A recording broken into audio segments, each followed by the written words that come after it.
Selamat pagi Bapak Ibu Jemaat Tuhan GBI Afrika Bandung. Berapa banyak yang siap jumpa Tuhan dalam ibadah yang luar biasa pagi ini? Yang siap, saya mengajak semua kita berdoa. Dengan segala ucapan syukur, bersama kami datang kepadamu Bapa di dalam nama Tuhan Yesus. Kami rindu menikmati suasana hadirat Tuhan dalam nyanyian, pujian, dan sembah kami. Yang biarlah semuanya ini hanya untuk menyenangkan Tuhan. Bersama kami berdoa dan menyerahkan ibadah pagi ini dari awal sampai selesai. Dan di dalam nama Tuhan Yesus kami berdoa dan mengucap syukur. Amin. Yang siap menikmati Tuhan, mari bersama kita naikkan pujian pengagungan. Haleluya.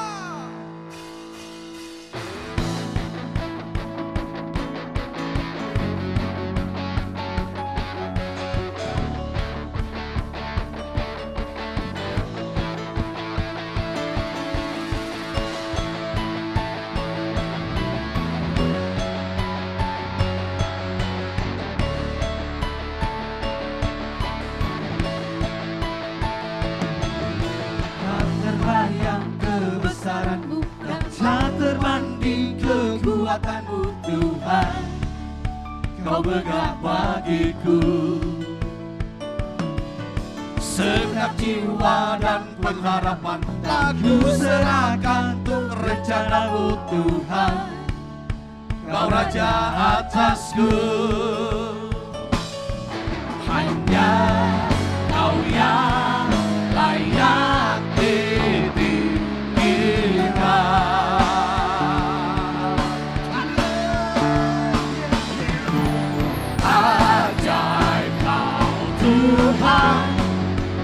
Agung dan perkasa, Kau sumber kemenanganku, layak berkuasa, memintas lamanya. Yesus, Kaulah Raja mulia.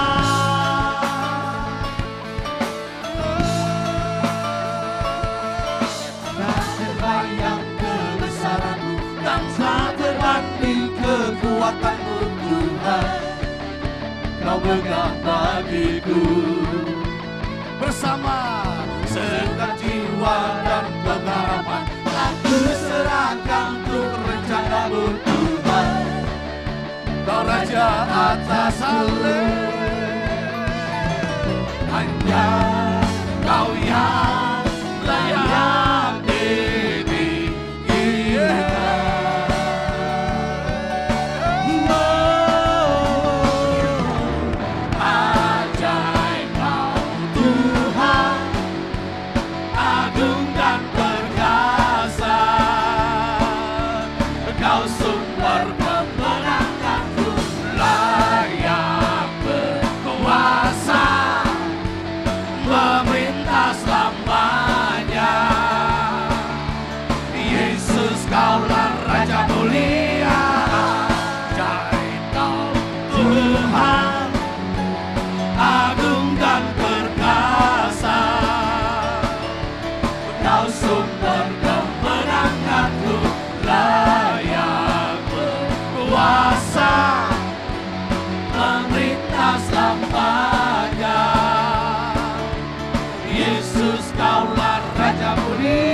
Tuhan, agung dan perkasa,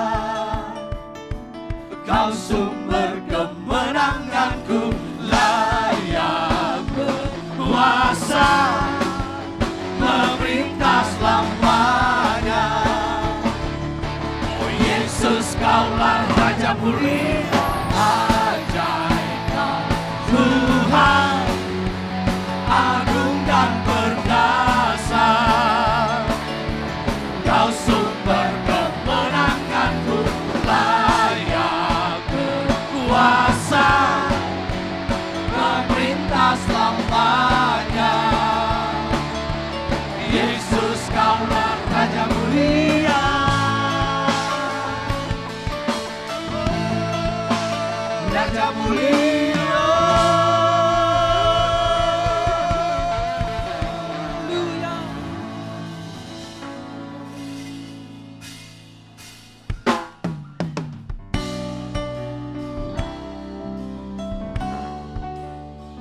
dan tak pernah terlalu cepat.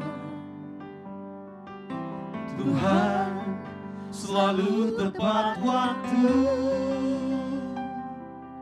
dan tak pernah Dia ingkar janji.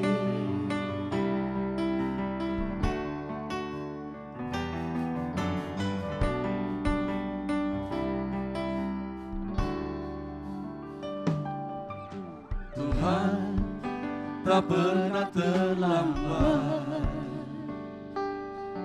dan tak pernah terlalu cepat.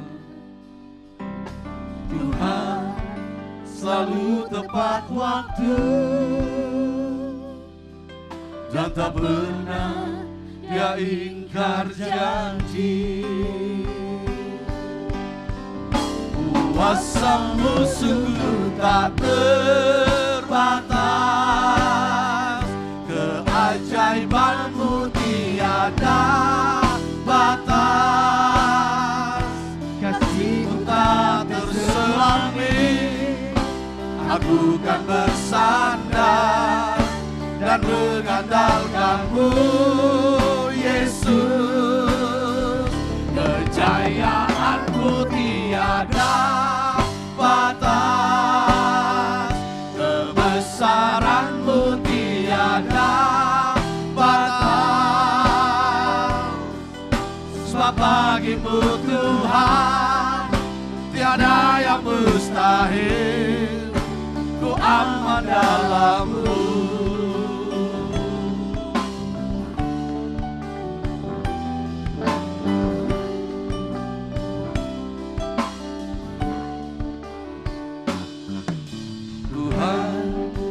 Tak pernah terlambat dan tak pernah terlalu cepat.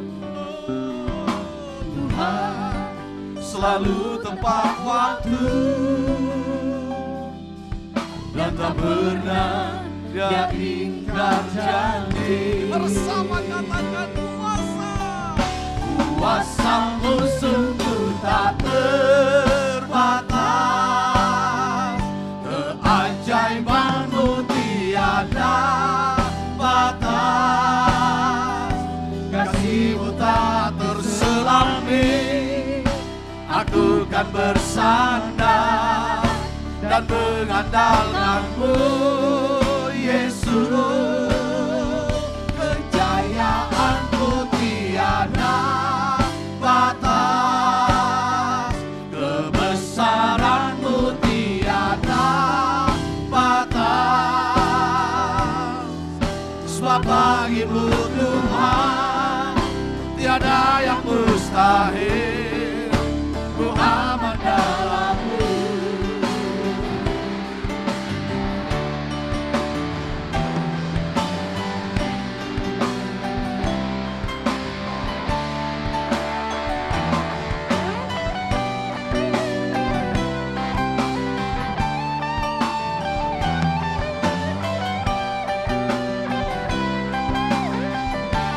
Kuasa-Mu sungguh tak terbatas,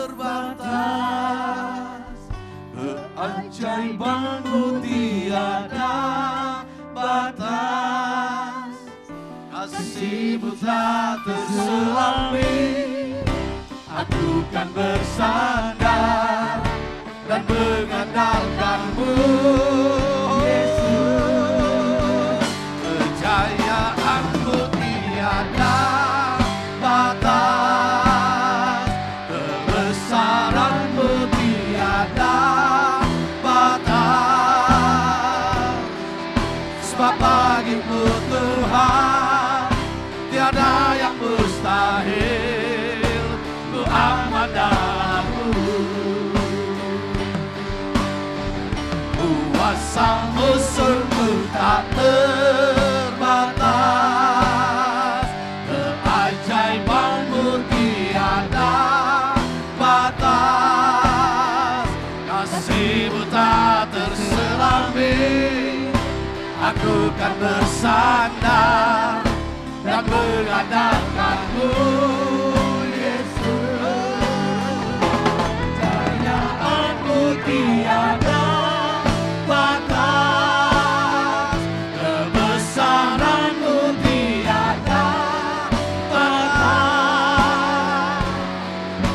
Sebab bagimu Tuhan tiada yang mustahil, ku aman dalam-Mu.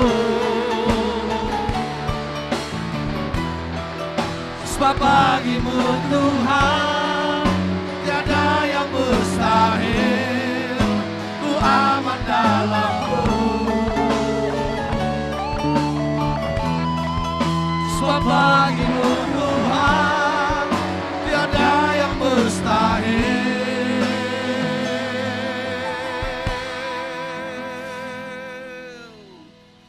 Ku aman dalam-Mu.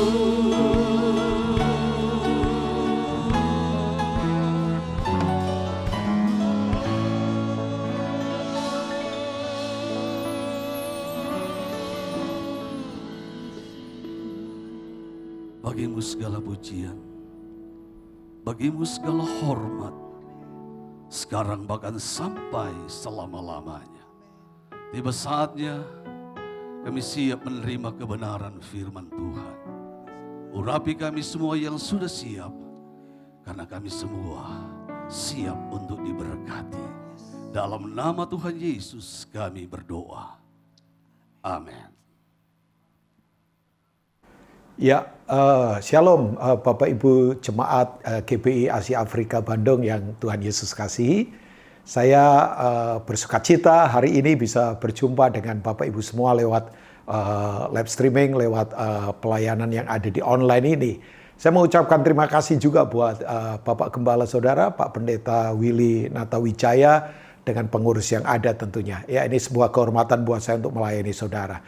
Nah, hari ini Bapak Ibu semua, di mana kita lagi menemukan new normal, normal-normal yang baru, bahwa normal-normal yang lama sedang digoncangkan, bahwa normal-normal baru di mana orang sekarang berkumpul lagi dengan keluarga, lebih peduli lagi dengan kesehatan yang selama ini orang bisa misalnya makan sembarangan kah, atau melakukan apapun, sekarang lagi berpikir ulang lagi bagaimana kita hidup melekat sama Tuhan, ya, di mana saja. Karena saya sekarang sangat surprise sekali di tengah krisis yang sekarang ini sedang terjadi. Bayangkan hampir separuh penduduk dunia sekarang lagi berseru kembali kepada Tuhan. Nah, saya ingin mengajak kita Bapak Ibu di tengah masa yang seperti sekarang ini, sebagai gereja mari kita tetap be strong in the Lord, kita tetap kuat, kita tetap penuh sukacita, because the joy of the Lord is our strength. Sukacita dari Tuhan, itulah kekuatan kita. Nah, saya ingin mengajak kita untuk hari ini merenung ulang di ibadah ini tentang prinsip namanya prinsip obedience atau ketaatan. Sebab ini ternyata, saya sedikit mengajar Bapak Ibu, bahwa ketaatan itu akan membuat kita punya posisi yang benar dalam kehidupan. Ya, sekali lagi posisi yang benar dalam kehidupan, itu hanya kita dapatkan lewat ketaatan. Nah, yang saya tahu orang benar pasti disertai Tuhan. Yang saya tahu di Alkitab berkata bahwa doa orang benar bila dengan yakin didoakan itu it's powerful, sangat besar kuasanya, ya. Alkitab katakan itu dalam Yakobus pasal 5. Nah, saya ingin mengajak kita membaca di Ibrani 5 ayat yang ke-7 sampai dengan ayat yang ke-9.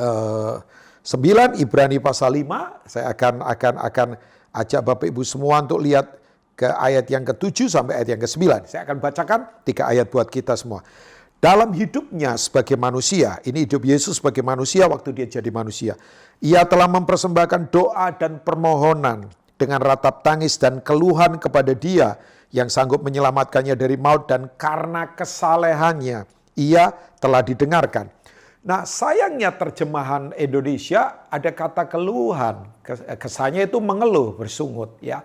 Tapi sebetulnya kata aslinya memakai kata krauge, ya. Itu artinya ada erangan dari dalam. Karena sebuah jeritan dari dalam yang tulus. Makanya saya percaya begini, siapa yang berseru pada nama Tuhan pasti diselamatkan dari dalam, ya. Nah, Bapak Ibu begini, ternyata karena kesalehannya, bukan karena dia anak Allah. Kalau alasannya karena dia anak Allah doanya didengarkan, berarti semua kita nanti tidak bisa mencapai titik itu. Tapi haleluya, bersyukurlah Karena kesalehannya ini berarti tentang karakter rohani, di mana setiap kita punya potensi ke sana sebetulnya kan Bapak Ibu ya. Nah karena kesalahannya ia telah didengarkan. Nah ayat yang ke-8 berkata begini, dan sekalipun ia adalah anak, ya, ini which is dia adalah the Son of God, anak Allah, ya ia telah belajar menjadi taat dari apa yang telah dideritanya. Jadi ketaatan itu pembelajaran. Nanti saya akan terangkan dengan kesederhanaan, dengan kemampuan saya tentunya. Maksudnya begini, kemampuan saya yang terbatas, tapi roh Tuhan tidak terbatas. Saya terbatas, tapi roh Tuhan tidak terbatas. Nah, ayat yang ke-9 berkata, dan sesudah ia mencapai kesempurnaannya, ya, ia menjadi pokok keselamatan yang abadi bagi semua orang yang taat kepadanya. Amin, buat firman Tuhan. Dari ayat-ayat ini Bapak Ibu ya, tanpa menggurui, tanpa sok tahu, saya mengingatkan buat Bapak Ibu semua, mari kembali ke pondasi ini. Nah secara sederhana, ketaatan itu kan sebetulnya, ya itu berasal dari kata hupago sebetulnya. You have to listen and understand. Bahwa kamu mendengar tapi memahaminya. Nah ciri orang memahaminya adalah mempraktekannya. Katakan di manapun Bapak Ibu ini sedang mendengar online ini, mari katakan dua kata ini. Mendengar, melakukannya. Kita ulangi lagi ya. Mendengar dan melakukannya. Tentunya firman Tuhan. Ya. Nah boleh ulangi sekali lagi. Mendengar dan melakukannya. Saya ajak mengulang-ulang ini supaya betul-betul nancap di hati dan pikiran kita.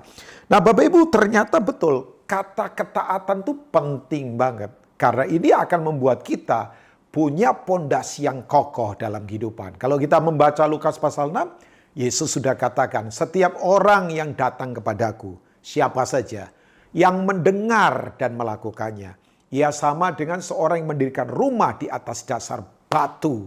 Ya, dasarnya batu karang, rock, Jesus Christ sendiri, Yesus Kristus kan. Ketika banjir badai melanda, rumah itu kokoh.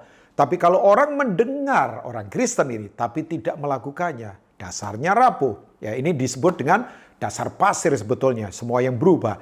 Nah Bapak Ibu bayangkan selama beberapa saat saya ada di rumah. Ya, saya merenung ulang lagi. Ternyata dalam diri saya banyak pasir-pasir yang saya harus kemudian begini singkirkan. Pondasi saya ternyata ada banyak pasir yang mesti saya ubah. Yang membuat mata saya kelilipan. Yang membuat saya ternyata bisa nggak kokoh dalam kehidupan. Misalnya dasar pasir apa misalnya.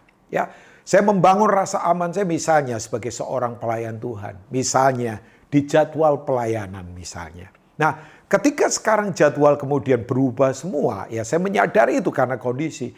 Kalau saya tidak kembali lagi fokus membangun pada prinsip yang kuat. Saya akan goyah. Ya, ada orang yang membangun dasar hidupnya di atas dasar gajian misalnya. Atau bisnis misalnya.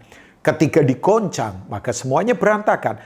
Nah mari kembali lagi kepada pondasi yang kokoh. Yaitu Yesus Kristus sendiri.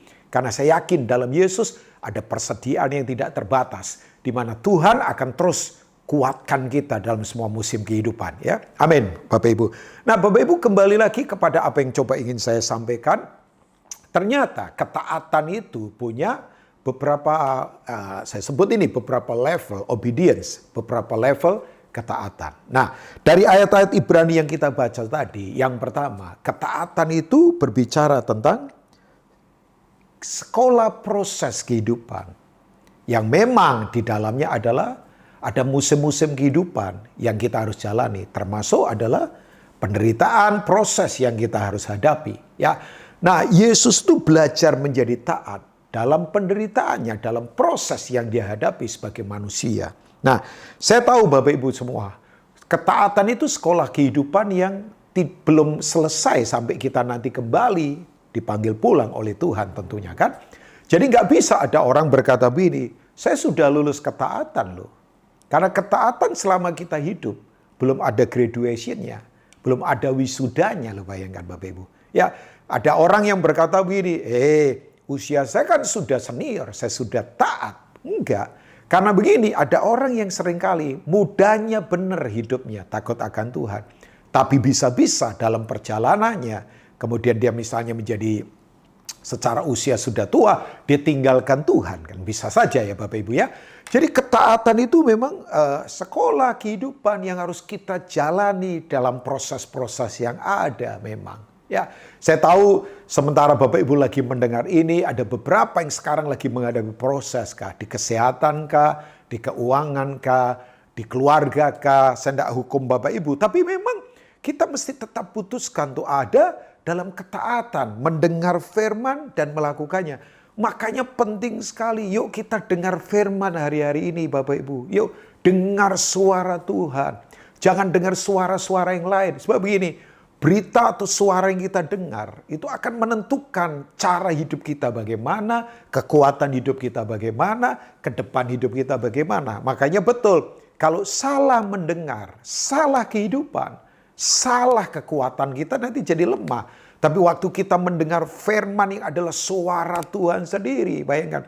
Bapak Ibu, waktu kita mendengar suara Tuhan, ada anugerah yang tak terbatas kan. Ya, itu melebihi teori apapun. Orang mau sekarang ini, misalnya saya prihatin, orang ribut berdebat soal dogma, doktrin, bahkan kadang-kala ada orang-orang tertentu yang ribut di YouTube sekarang. Misalnya, saya sekali lagi tidak menyerang siapapun, kita saling berdebat. Tapi yuk kembali, bahwa teologi kita itu sebetulnya teologi yang masih belum sempurna kan.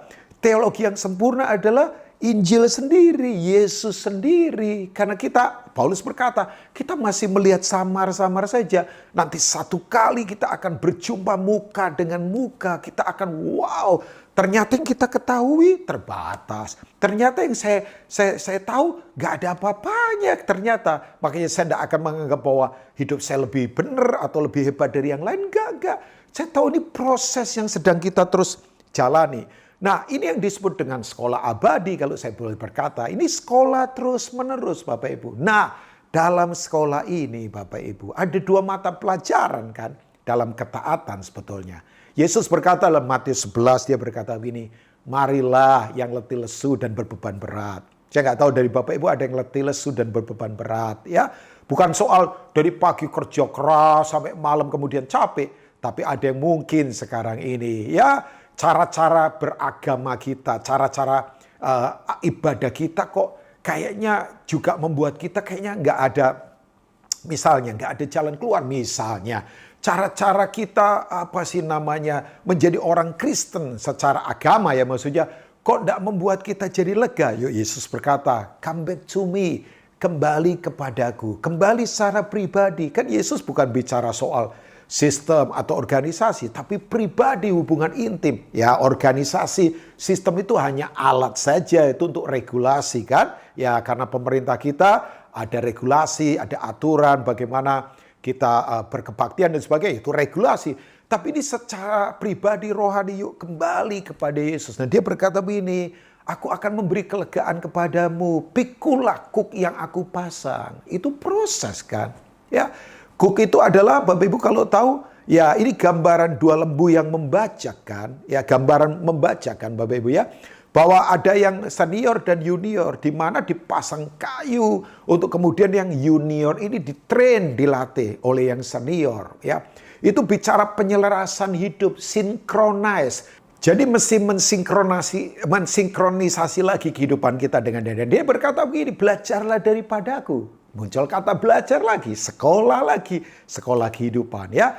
Bahwa aku ini lemah lembut dan rendah hati. Jadi mata pelajaran dalam proses ketaatan adalah lemah lembut dan rendah hati.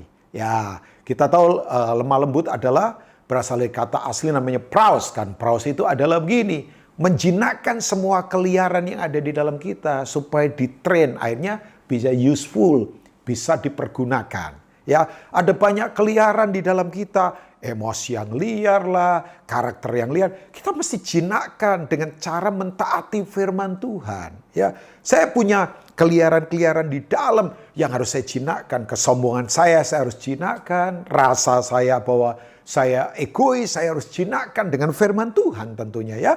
Nah, Bapak Ibu, kata rendah hati kan kita sadar. Rendah hati bukan bicara tentang hanya sekedar low profile. Makanya saya nggak setuju kalau orang berkata, orang kalau misalnya kaya pasti sombong. Belum tentu.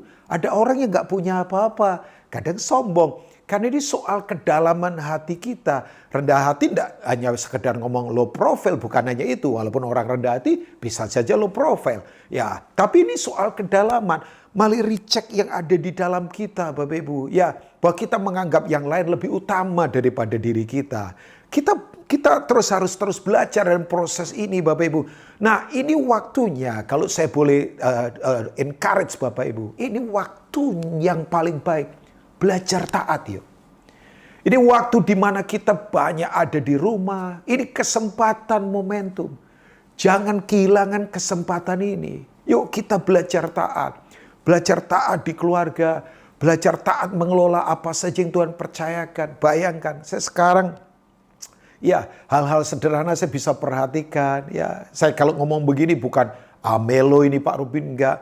Saya sekarang bisa ya ambil bagian di rumah, sapu rumah lah, ngepel rumah lah, ya kemudian lakukan apa saja. Bukan saya dulu, enggak. Kadangkala kesibukan saya sampai kemudian begini. Ya mungkin saya sok sibuk saja sih sebetulnya ya. Tapi dari situ sekarang saya menyadari, iya ya, ternyata begini. Ada hal-hal yang kita bisa belajar dalam kehidupan tuh untuk taat kembali. Yuk ambil momentum ini, ambil waktu untuk berdoa, taat, renungkan firman, praktekkan itu ya utamanya di keluarga. Yuk jangan kehilangan momentum ini. Nanti ketika krisis ini selesai Bapak Ibu, saya percaya Tuhan tolong kita.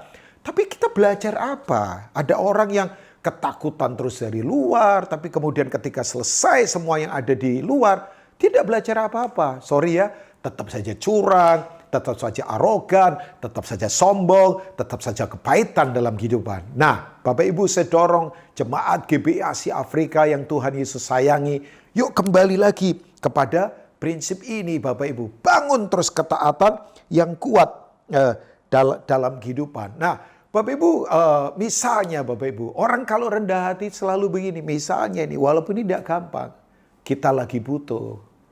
Tapi kita harus tolong yang lain yang membutuhkan. Nggak mudah kan?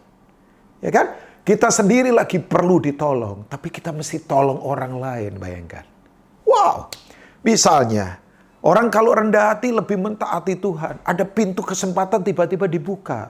Wah, kalau secara ambisi manusia kayak, wah ini loh. Ada pekerjaan yang kemudian Tuhan bukakan misalnya. Tapi kemudian kita berdoa, kita berkata begini, Tuhan, pintumu yang lebih penting daripada pintu aku. Nah, itu ketaatan itu Bapak Ibu. Ya, nggak lagi mengejar apa yang menjadi kepentingan saya, tapi apa yang menjadi kehendak Tuhan. Nah, saya dorong mari jemaat berpindah pada level begini dalam kehidupan. Nah, ini waktunya belajar. Kalau Bapak Ibu lihat peristiwa Israel keluar dari Mesir, mereka ditawan 430 tahun ada di Mesir, kita tahu itu. Mereka keluar tujuannya ke Kanaan, the Promised Land, tanah perjanjian. Yang sekarang adalah secara fisik ya, itu di Yerusalem sana, fisik. Tapi kan kita tidak fokus ke fisik. Kita fokusnya nanti pada Yerusalem baru kan. Nah Bapak Ibu kalau lihat Bapak Ibu, waktu mereka menghadapi musuh terakhir, yaitu maksudnya begini, mereka harus hadapi tembok Yeriko. Itu tembok, wow, tebalnya ada seorang penafsir berkata 6 meter tebalnya itu, bayangkan. Coba, orang Yeriko ketakutan ketika tahu bahwa umat Allah akan masuk ke mereka. Mereka tutup pintu gerbang, mereka berjaga-jaga di atas. Karena begini, pokoknya Israel kalau berperang, Tuhan sertai, pasti tidak terkalahkan. Jadi mereka sudah mendengar peperangan Israel begitu luar biasa. Tapi begini Bapak Ibu, Tuhan kasih strategi aneh untuk peperangan itu. Tahu strateginya Bapak Ibu? Mereka suruh kitarin tembok Yeriko selama 7 hari. Which is sehari sekali. Ya, sehari lagi sekali. Apa yang Tuhan katakan begini, kamu kitarin saja dan kemudian diam.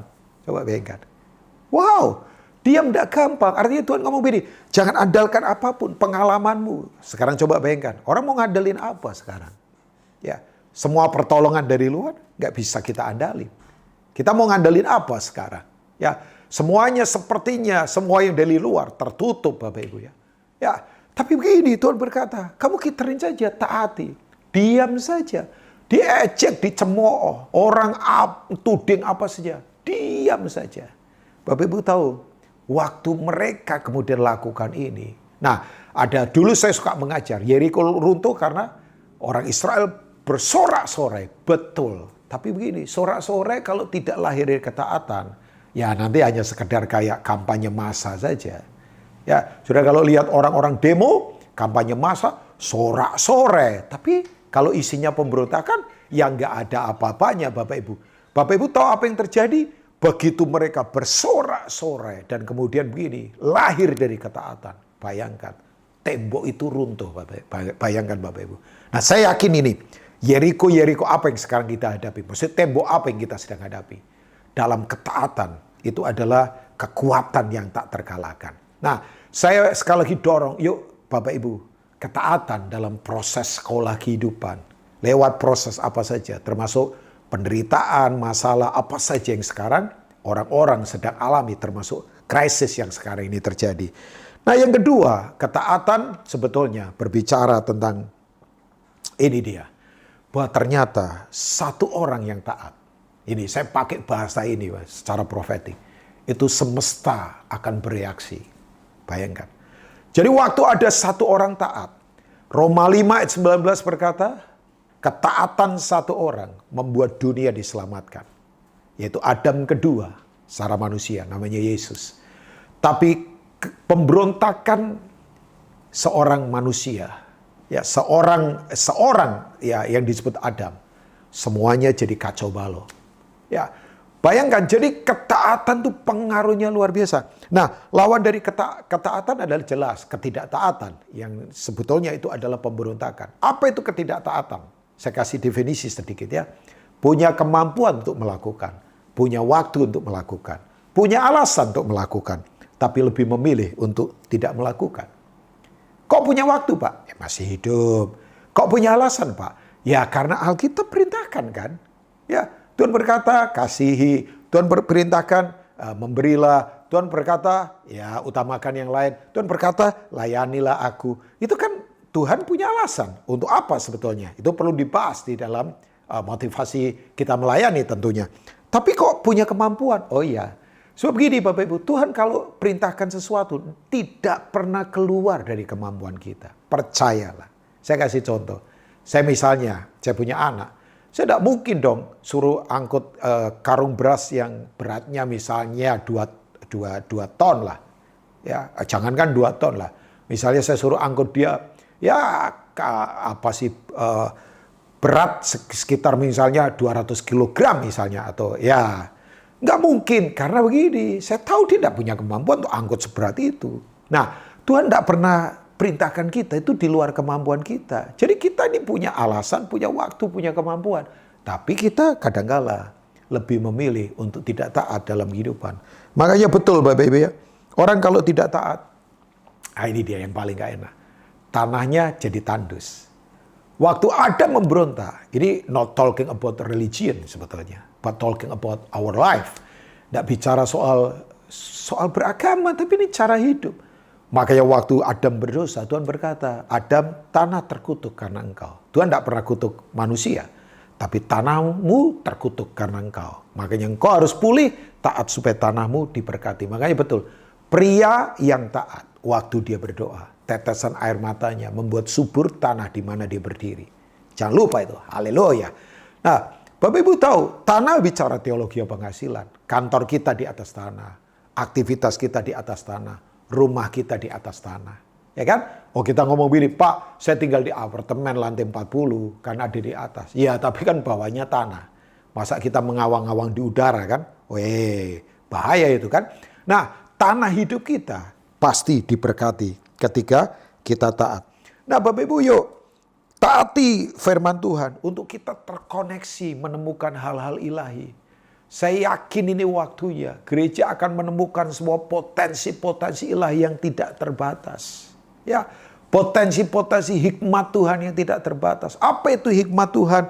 Hikmat adalah ketajaman cara berpikir yang membuat kita itu bisa begini, punya respon yang kuat terhadap semua stimulus yang ada di sekitar kita. Sementara di waktu yang sekarang ini terjadi orang mengeluh, kita enggak. Ada sumber-sumber baru yang Tuhan akan nyatakan. Bahkan saya berbuat buat para pengusaha yang ada di GBI Asia Afrika. Bapak Ibu akan menemukan hal-hal baru dari Tuhan. Ada manajemen baru, ada bisnis baru. Ya, ini semua sekarang lagi dikirim pada new normal, sesuatu yang baru, normal baru. Bapak Ibu akan temukan itu hikmat Tuhan. Ya, hikmat Tuhan itu beda. Hikmat tidak ada urusan dengan gelar, gak ada urusan dengan pendidikan dari mana. Karena hikmat itu selalu menujunya kepada karakter kehidupan yang kuat kan. Ya, Yakobus 3 ayat 17 berkata, hikmat itu murni, hikmat itu pendamai, hikmat itu peramah, hikmat itu kebenaran kan. Wow, di mana ada itu, nggak ada yang bisa mengalahkan kehidupan kita, bayangkan. Ya, Bapak Ibu ya. Nah, ini waktunya ketaatan kita sekali lagi akan membuat kita begini, punya inspirasi dalam kehidupan. Ya, yuk, saya cukup dalam anugerah Tuhan cukup lama, ya maksudnya terlibat di pelayanan pria dalam anugerah Tuhan. Dan selalu saya katakan begini bahwa para pria dengarkan baik-baik. Ini buat saya juga. Bahwa anak-anak tidak selalu mendengar yang kita katakan, tapi anak-anak akan meniru yang kita lakukan. Makanya teladan kita penting banget. Ya, kalau ngomong teori-teori, anak-anak kita lebih jago, apalagi generasi milenial, bayangkan. Sekarang seperti kayak Google itu sudah menggantikan dalam tanda petik apa saja. Makanya saya khawatir. Kadang-kala orang menganggap nggak perlu Tuhan lagi, tanya Google. Padahal semuanya sekarang berantakan tanpa Tuhan kan. Tapi begini, yuk, anak-anak tidak akan mendengar yang kita katakan saja. Tapi dia akan melakukan atau melihat yang kita kerjakan. Keteladanan yang penting sekali dalam kehidupan.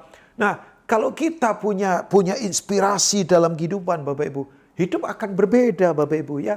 Saya percaya begini, oh Pak Rubin ini kondisinya tidak gampang. Udah yakinlah, Tuhan punya cara untuk kita terkoneksi dengan banyak hal-hal ilahi yang akan Tuhan kerjakan ke depan. Jadi yang kedua, ketaatan itu akan selalu membuat kita punya inspirasi yang akan diikuti oleh banyak orang. Ini waktunya Bapak Ibu, bolehlah kita sementara ini ada di rumah. Tapi begini, ya karena ini regulasi. Tapi begini, jangan sampai melayani kita di lockdown. Jangan sampai lagi bahwa begini, karunia-karunia yang ada pada kita kemudian mati. Jangan. Yuk inspirasi, bayangkan. Sekarang ini Bapak Ibu, satu orang biasa bisa melayani misalnya. Ya kasih kekuatan lewat WA kepada orang-orang lain. 2-3 orang, bayangkan. Fungsi imam sudah terjadi kan. Coba. Orang sekarang butuh doa, orang sekarang butuh dikuatkan, orang sekarang butuh inspirasi, bagaimana hidup benar, bagaimana hidup berkorban. Kita kalau lihat orang-orang yang menginspirasi, misalnya tenaga medis misalnya, menginspirasi, orang tersentuh dengan apa yang mereka kerjakan, sampai kemudian mereka bergerak untuk saling support bersama-sama. Ini waktunya gereja memberi inspirasi dalam kehidupan. Nah, di waktu seperti ini nggak usah takut. Ini waktunya begini. Pertolongan kita bukan lagi dari substitusi dari luar. Ya, substitusi itu begini. Orang suka begini. Krisis cepat berlalu dengan cara ya pemerintah kasih regulasi apalah. Kemudian ada sesuatu apa dari luar. Jangan Bapak Ibu. Temukan dari kedalaman hati kita yang disebut dengan prinsip transformasi. Ya, substitusi misalnya begini Bapak. Misalnya ya. Dulu waktu anak kecil mainannya rusak, bapaknya kemudian ganti mainan baru dari luar. Oke lah sebagai bapak. Tapi sekarang ini Bapak Ibu, yuk temukan transformasi dari dalam. Ya, bahwa begini, kita akan menemukan bukan mainan baru lagi, tapi hati yang baru. Cara melihat kita jadi berbeda dalam kehidupan. Ya, melihat yang jadi lain. Di tengah proses ini bayangkan, kita jadi lemah lembut, menginspirasi banyak orang. Kita jadi sabar, menginspirasi banyak orang. Ya, kita jadi lebih rendah hati. Bayangkan, kita bisa WA teman-teman kita, apa kabar, Tuhan memberkati, Tuhan kuatkan saudara, kasih firman, bayangkan. Sementara sekarang orang dibombardir dengan berita-berita yang menakutkan. Bahkan kalau saya katakan sekarang teroris tidak perlu lagi pakai senjata loh Bapak Ibu. Iya kan? Coba. Lewat media sosial saja. Sekarang teroris ada di tangan saudara, bayangkan. Lewat berita yang menakutkan orang. Langsung dalam hitungan waktu nggak lama. Orang terpengaruh dalam kehidupan. Ya. Nah, Bapak Ibu, mari belajarlah bahwa ketaatan kita itu membuat dampak yang begitu luar biasa. Saya kasih contoh Bapak Ibu. Saya suka bercanda, saya lulus sekolah minggu. Karena dari kecil di sekolah minggu, cum laude lagi Bapak Ibu ya. Nah, salah satu cerita sekolah minggu ada banyak kan ya, which is itu semua cerita yang ada di Alkitab kan. Tapi begini yang saya cukup hafal adalah cerita tentang Nuh. Nuh di lockdown 40 hari di dalam bahtera. Karena Tuhan kemudian hukum bumi karena memberontak kan. Ya waktu dia di bahtera, bayangkan Bapak Ibu. Wow, saya sampai berpikir begini, Nuh makan apa ya di dalam? Ya, tapi Tuhan pelihara. Dan yang saya kagumi ini bahteranya Nuh, ya itu pintunya atau jendelanya gak ada di samping kiri kanan. Sebab dia nanti takut kan lihat kondisi kiri kanan. Jendelanya ada di atas. Di mana Tuhan ngomong, pandang aku saja Nuh. Jangan pandang yang lain. Ya, hari ini Bapak Ibu saya dorong, jangan pandang yang lain sudah. Pandang Tuhan saja. Ya, tapi Bapak Ibu begini. Ya, saya yakin, saya nggak ngerti juga, Nuh masak apa di dalam. Sebab kalau bawa kompor kan bahaya kan Bapak Ibu. Ya, belum ada kulkas lagi, belum ada kayak sekarang aplikasi Grab misalnya, ya Gojek lah atau yang lain. Maaf saya sebut ini karena memang itu aplikasi untuk orang bisa kirim makanan kan. Tapi begini, Tuhan pelihara, makanya nggak usah takut. Tuhan pelihara. Ya, dia Jehovah Jireh. Dia yang pelihara hidup kita. Ya, nah Bapak Ibu, yang luar biasa begini. Sebelum peristiwa air bah itu, Nuh khotbah loh Bapak Ibu. Memperingatkan orang-orang untuk kembali ke Tuhan. Berapa lama? 120 tahun. Dan yang saya kaget, tidak ada satupun yang mau mendengar. Coba, saya tahu frustasinya sebagai seorang pelayan Tuhan. Kalau orang tanya begini, Pak, yang paling gak enak dalam pelayanan apa? Orang berkata, ya Gerintis, pelayanan gak ada fasilitas. Ya bolehlah. Ya lagi dianiaya. Saya pernah lagi khotbah diserbu massa, dilempar batu, pernah juga. Ya, tapi kemudian saya sadar, yang paling menyusahkan buat saya adalah, kalau saya ngajar, saya berkhotbah, orang gak mau berubah. Itu susah banget buat saya. Sungguh Bapak, sungguh. Ya, tapi begini Bapak Ibu, 120 tahun Nuh khotbah. Gak ada satupun yang bertobat. Wow. Tapi yang luar biasa begini, inspirasinya Bapak Ibu. Bapak Ibu kalau membaca tentang Yesus mengajar akhir zaman, dia berkata begini, akhir zaman nanti akan seperti zamannya Nuh. Orang makan minum, kawin mengawinkan. Sampai Nuh masuk ke dalam bahtera. Ada dalam perlindungan. Jadi Nuh menginspirasi, bahkan Yesus pun kemudian ya kasih contoh dia Tuhan yang kemudian melihat hatinya Nuh. Kekuatan inspirasi yang begitu luar biasa. Dari generasi ke generasi tahu siapa Nuh. Makanya Bapak Ibu orang suka begini. Hasilnya apa? Pragmatis. Tapi memang proses kan. Dan itu menginspirasi banyak orang dalam kehidupan. Saya ingin baca Kejadian 6 ayat 7 sampai 8 buat Bapak Ibu semua ya. Ya, kita lihat Kejadian pasal yang ke-6 ayat yang ke-7 sampai ayat yang ke-8 dari Alkitab kita. Alkitab berkata begini.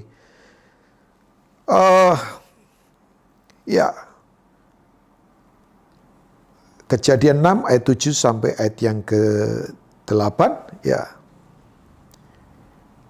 Atau ya, saya nanti ayat 8-nya saya ganti ke bagian akhir saja. Saya langsung akan ke ayat 9 dulu ya Bapak Ibu ya. Itu kan ayat 7 tentang kondisi bahwa Tuhan itu menyesal karena sudah bikin manusia yang kemudian memberontak sama dia ya. Nah, Alkitab berkata begini, inilah riwayat Nuh. Ayat 9 dulu ya Bapak Ibu, maafkan saya, Kejadian pasal 6. Nuh adalah seorang yang benar dan tidak bercela di antara orang-orang sejamannya. Dan Nuh itu hidup bergaul dengan Allah. Ini ketaatan Bapak Ibu. Ya, orang benar dan tidak bercela. Dia hidup intim dengan Tuhan. Intim dengan Tuhan itu bukan soal nyanyi kan. Bukan soal tepuk tangan. Tapi betul-betul fokusnya pada Tuhan. Perkataan tindakannya itu betul-betul memantulkan siapa Tuhan. Itu ketaatan itu 24 jam. Makanya penyembahan kita jangan hanya 2 jam di hari Minggu, tapi 24 jam dalam semua aspek kehidupan kita. Itu ketaatan gitu, keintiman itu, yadah. Ya. Nah, Pertanyaan saya begini Bapak Ibu, kenapa Nuh bisa begitu? Kuncinya apa? Ayat yang ke-8, saya sungguh sadar ini kekuatan dari ketaatan yang begitu luar biasa. Tetapi Nuh mendapat kasih karunia di mata Tuhan. Wow. Jadi kekuatan Nuh adalah begini, dia benar, dia tak bercela. Dia kemudian begini, hidup bergaul dengan intim dengan Tuhan. Apakah itu kemampuannya dia? Karena Alkitab berkata, Nuh mendapat anugerah dari Allah. Kita tahu anugerah memang susah dicerna dengan cara berpikir kita. Ya.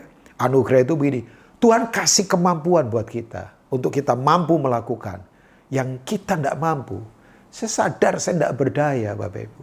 Saya sadar sekarang tanpa Tuhan saya tidak berdaya. Saya tidak bisa handle apapun dalam kehidupan.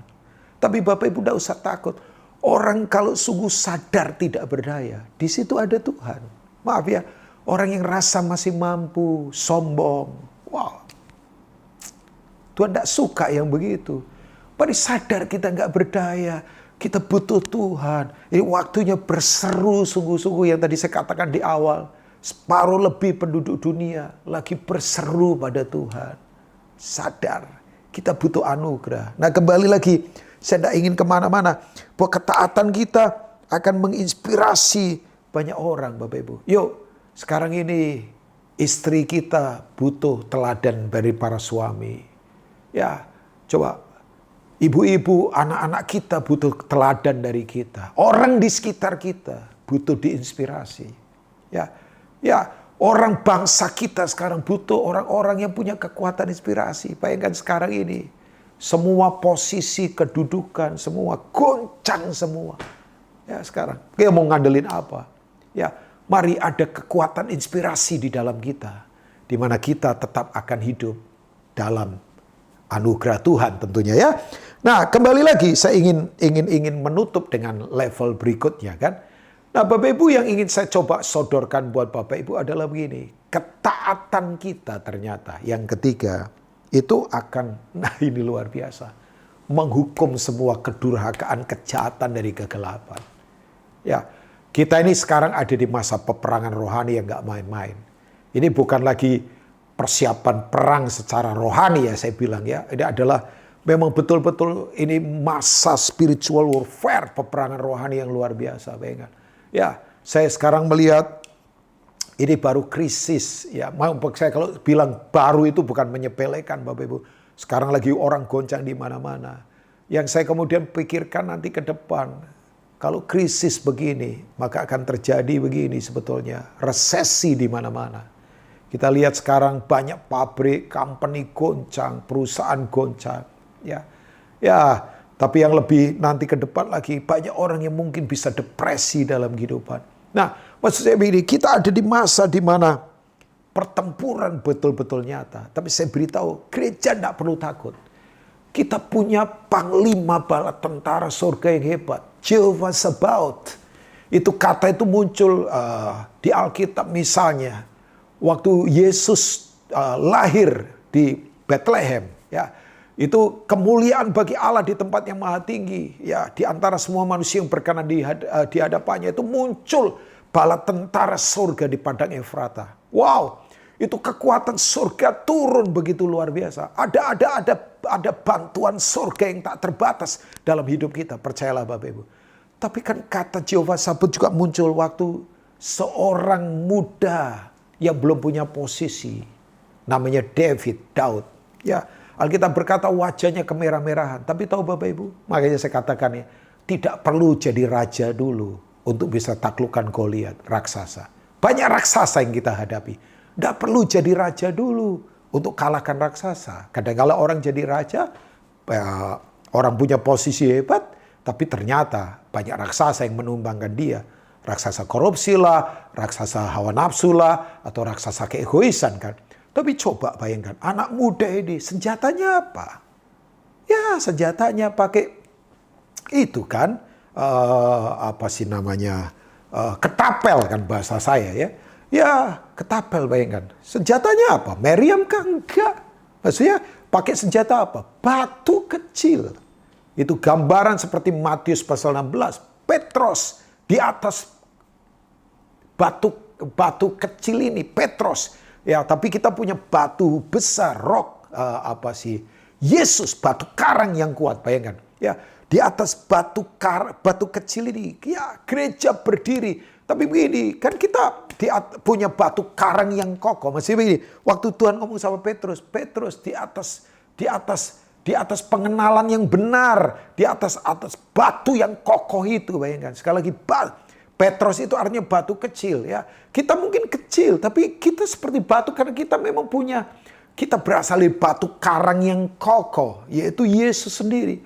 Dia berkata, aku akan dirikan gerejaku. I will build my church. Jadi saya ingatkan, memang gereja yang bangun Yesus. Gereja itu milik Tuhan Yesus. Makanya Tuhan sedang berkata begini, gereja mesti kembali kepadaku. Aku mau apakan gereja? Aku mau kemanakan gereja? Ya memang dia yang punya kan? Dia yang punya. Kita hanya para pengelola saja. Saya hanya pelayan saja. Ya, saya tahu pengurus-pengurus yang ada di GBI Afrika, kita pelayan saja. Tuhan yang punya gereja. Alkitab berkata, I will build my church. Aku akan bangun gerejaku. Alam maut tidak bisa menguasainya. Alam maut pakai kata Hades. Pintu gerbang kematian tidak bisa kalahkan gereja. Aneh kan? Baik, gereja nggak bisa dikalahkan. Gereja yang seperti Yesus mau, bayangkan. Nah, kembali lagi. Daud kalahkan Goliat dengan berkata begini, kamu datangin aku dengan lembing tombak. Mungkin kita berkata, kekuatan musuh begitu luar biasa menakutkan. Enggak. Tuhan lebih besar. Aku datang atas nama Tuhan semesta alam. Haleluya. Jehovah Sabaoth. Dia the creator of the universe. Kekuatan alam semesta ada di tangannya dia. Makanya begini. Dengan sekali lemparan saja kena ke dahi lo, bayangkan. Dak! Terjatuh. Dia potong itu kepalanya. Pusatnya dia potong. Peng!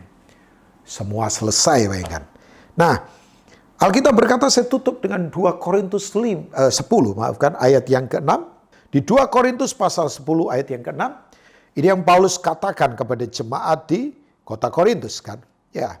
Kalau kita lihat di ayat-ayat 3 dan seterusnya, itu tentang peperangan. Kami hidup di dunia memang, tapi kami tidak berperang secara duniawi. Karena senjata kami adalah senjata yang sanggup dengan kuasa Allah tentunya ya, yang meruntuhkan benteng-benteng, yaitu adalah paradigma. Ya, sekarang ini orang dipengaruhi dengan media begitu luar biasa yang tadi saya katakan. Sepertinya orang tidak perlu lagi Tuhan, lo bayangkan. Google menggantikan itu. Enggak, kita tetap perlu Tuhan. Rasa hormat sekarang ini mulai terkoyak. Ada anak-anak yang enggak respect lagi sama orang tua. Itu pertempuran paradigma. Tapi kita enggak. Sebagai gereja, anak-anak muda saya juga ingatkan. Hormati orang tuamu. Orang tua juga saya ingatkan. Yuk jangan sakiti hati anak-anakmu. Suami istri saling mengasihi. Yuk apa saja yang sekarang lagi disebar oleh dunia di luar sana. Pemberontakan lah, kenajisan lah. Keluarga sekarang disepelekan ya. Orang nikah sekarang hanya action saja ya. Kalau cocok boleh lah, kalau bosan bisa. No. Kita bukan mainan barang loh. Walaupun sekarang itu serangannya luar biasa. Tapi yuk kembali lagi bahwa kita ada dalam ketaatan yang kuat. Nah, ayat yang ke-6 saya selesai dengan ayat ini. Dan kami siap sedia. Siap, katakan siap Bapak Ibu. Siap sedia. Ya. Juga untuk menghukum setiap kedurhakaan bila ketaatan kamu telah menjadi sempurna. Amin. Kata sempurna itu bukan berarti kita nggak punya kelemahan. Karena selama kita masih ada dalam daging, kita ada kelemahan. Tapi kata sempurna di situ adalah teleos. Bertumbuh dewasa. Makanya orang yang bertumbuh dewasa, yang tadi kita baca di ayat 9 dari Ibrani 5. Yesus menjadi pokok keselamatan yang abadi bagi semua orang yang taat pada dia. Kedewasaan. Siapa yang bisa mengalahkan Tuhan Yesus? Nggak ada. Jadi saya dorong Bapak Ibu semua, yuk punyai ketaatan yang kuat. Ini waktunya jangan kemudian begini, terlena dalam keadaan. Kita punya kekuatan untuk menghukum kejahatan. Ada kuasa yang tak terbatas di dalam kita. Ada nama yang sudah menjadi teladan ketaatan kita. Nama Yesus. Tuhan memberkati semua, Bapak Ibu semua yang Tuhan sayangi dan Tuhan kasih. Saya ingin berdoa buat Bapak Ibu semua ya. Dimanapun Bapak Ibu sekarang sedang berada. Mari kita berdoa. Let's pray together. Hamba berdoa buat umat-Mu Tuhan. Yang sekarang sedang ada di rumah. Dalam kondisi situasi seperti apapun. Hamba berdoa kuatkan umat-Mu Tuhan. Hari ini yang goncang, Tuhan kuatkan kembali. Bahkan saya berbuat, maksudnya bukan mengada-ngada, buat Bapak Ibu semua. Yakinlah, waktu Tuhan ada bersama kita. Ada banyak hal-hal baru yang Tuhan akan bukakan untuk kita terlibat dalam kehendaknya, bukan buat diri sendiri. Ada strategi-strategi baru buat anak-anak muda. Engkau akan diberi hikmat yang baru dari Tuhan. Engkau akan sungguh mengalami sumur-sumur rohani yang tak terbatas, di mana ada sumber air yang berbuih di sana untuk nama Tuhan dipermuliakan. Hamba berdoa Tuhan untuk orang-orang tua, terus Tuhan kuatkan kesehatan sempurna ada pada setiap kami. Berkati umat-Mu, sayangi umat-Mu. Kami bersyukur, kami mau taat, kami mau komitmen untuk kemuliaan nama Tuhan. Dalam nama Tuhan Yesus. Amin. Tuhan Yesus memberkati semua Bapak Ibu. Mari jemaat Tuhan, kita akhiri ibadah kita pagi hari ini. Kami memuji kebesaran Tuhan.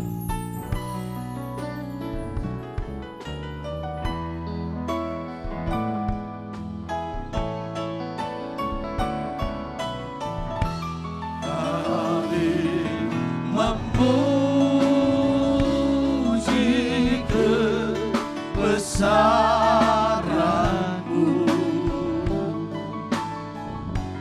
ajaib Tuhan, ajaib Tuhan.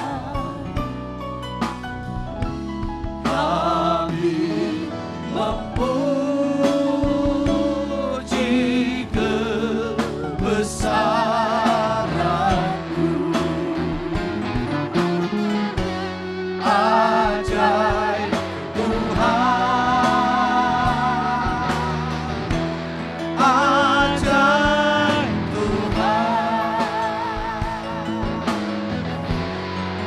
ajaib Tuhan, ajaib Tuhan, ajaib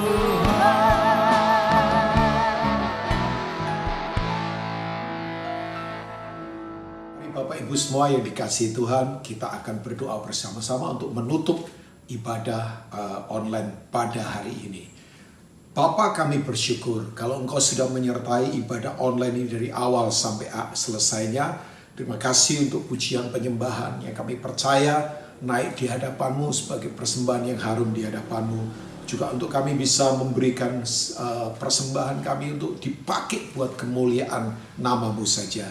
Terima kasih, kami bersyukur juga kalau Tuhan sudah bersuara buat setiap kami. Terus kuatkan kami, yang lemah dikuatkan, yang dahaga dipuaskan. Kami percaya di masa seperti ini, firman-Mu lah jawaban kami satu-satunya yang akan tetap membuat kami tetap kuat dan keluar sebagai pemenang dalam kehidupan. Biar firman-Mu bekerja secara leluasa dalam hidup kami, mengoperasi semua bagian kami, memangkas yang tidak perlu, supaya kami tampil menjadi jemaat yang kudus dan berkenan di hadapan-Mu. Terima kasih Bapak, berkati semua jemaat yang ada di GPI Asia Afrika, berdoa untuk Pak Pendeta Willy dengan keluarga dan semua pengurus yang ada, semua jemaat-Mu selalu disertai Tuhan. Terima kasih, tak lupa kami berdoa buat bangsa negara kami, Indonesia ada dalam anugerah Tuhan. Biar lawatan-Mu terjadi Tuhan. Pemerintah negeri ini diberi hikmat untuk selalu ambil kebijakan yang memang betul-betul datangnya dari hikmat. Lindungi negeri ini Tuhan, ada lawatan yang luar biasa, ada kebanggaan rohani, jiwa-jiwa kembali kepadamu. Terima kasih Bapa di surga. Sekarang Bapak Ibu semua di rumah di mana kita sekarang sedang mengikuti ibadah online ini, mari angkat kedua tangan saudara, yakinlah dengan iman. Terimalah berkat yang datangnya dari Bapa di surga, anugerah yang tak terbatas dari Tuhan Yesus Kristus, dan persekutuan Roh Kudus selalu menyertai kita. Langkah kaki kita disertai Tuhan. Apa yang kita lakukan dengan tangan kita, Tuhan menyertai kita. Berkat yang datangnya dari Bapa, Anak, dan Roh Kudus selalu bersama dengan kita. Dalam nama Tuhan Yesus, semua kita katakan, amin. Tuhan Yesus memberkati semua. Amin.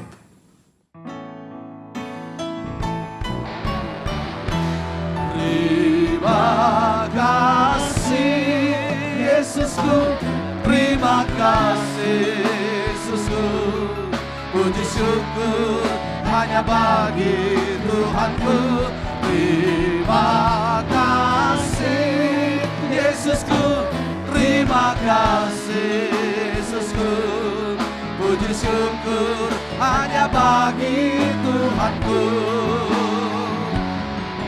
Puji syukur hanya bagi Tuhanku. Puji syukur hanya bagi Tuhanku.